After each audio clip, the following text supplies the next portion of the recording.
While the nation's intelligence community ran down possible suspects and tried to assess whether more attacks were imminent, rescue workers in New York and Washington confronted a disaster of immense proportions.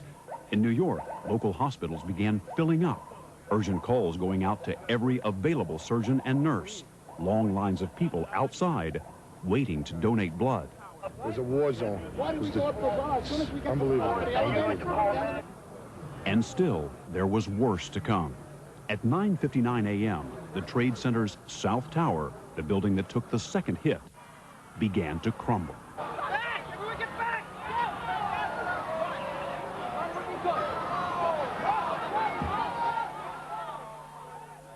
It was almost incomprehensible. In a matter of seconds, the skyscraper collapsed and was gone. Suddenly, we hear, the security say, everyone get out now, now, everyone run for your life. NBC producer Shahar Baran was there with a home video camera. A bunch of women just standing there, shocked. By then, the whole building sort of implodes. It just goes like this. And you see like a side of the building, and then it goes, and there's this ball, this silver yellow ball sort of heading towards you, kind of in slow motion. You can't figure out what to do. People are starting to run like crazy. Then, at 10 a.m., news of another passenger plane in trouble. Someone on United Airlines Flight 93, traveling from Newark, New Jersey to San Francisco, called 911 and reported a hijacking. Then, an explosion and silence. The plane crashed here, some 80 miles outside of Pittsburgh.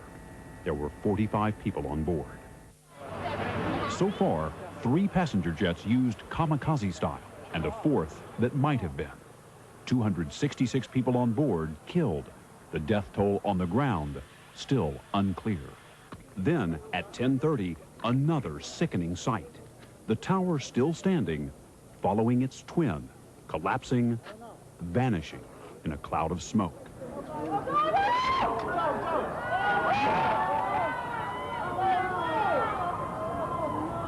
By 11 o'clock, the sense of alarm had spread across the country. Troops standing guard as national landmarks were shut down. Fighter jets actually patrolling the skies as the last airborne passenger planes rushed to safety. 11:14, officials trying to manage the disaster, struggling to describe it all. First of all, Chief, do we have any idea of how many people are in there? We have no idea. Now, as you know, it was pretty much rush hour time that this took place this morning, so the numbers we don't know yet. We tried to get almost everybody out that we could early on.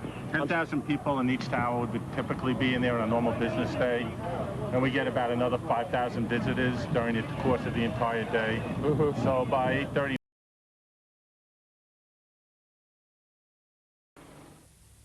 Relatives of those aboard the doomed passenger planes have told how they received calls from their loved ones in flight. They told how they feared for their lives as the hijackers took control. And on the ground, there was panic. Among the well-known passengers on the hijacked planes, the producer of the TV series Frasier, David Angel, and CNN commentator Barbara Olson, wife of U.S. Solicitor General Ted Olson. She reportedly called her husband twice on a mobile phone to tell him her plane was being hijacked, that the crew and all the passengers were being herded to the back of the aircraft. And on United Flight 93 from Washington to San Francisco, one of the flight attendants, C.C. Myers, also used a cell phone to report that hijacking to her husband, a policeman in Fort Myers, Florida.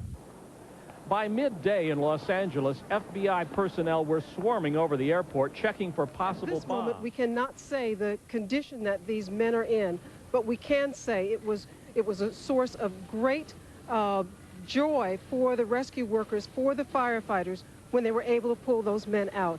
It is an unbelievable scene. People have been describing this that is much like a war zone. That is no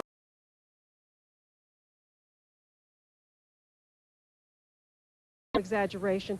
It's hard for the cameras to capture the devastation that you see when you are right there in the middle of what was the World Trade Center, and when you look around and try and imagine where the World Trade Towers were. They are no more, Tom. It is just a shell. There are skeletons. There are fire crews who are hosing down those smoldering remains. and saying that they are literally digging through the rubble, hoping that they will find more people alive.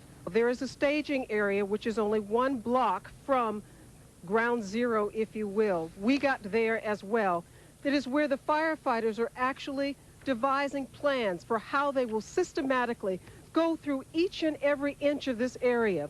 There, we have seen a whole corridor, or caravan, if you will, of emergency crews that are still coming into this area, and there are dump trucks that are being brought into the area, as well as excavators, so that they can literally plow through this rubble. But they're going to try and take some of this out, some of the rubble, some of the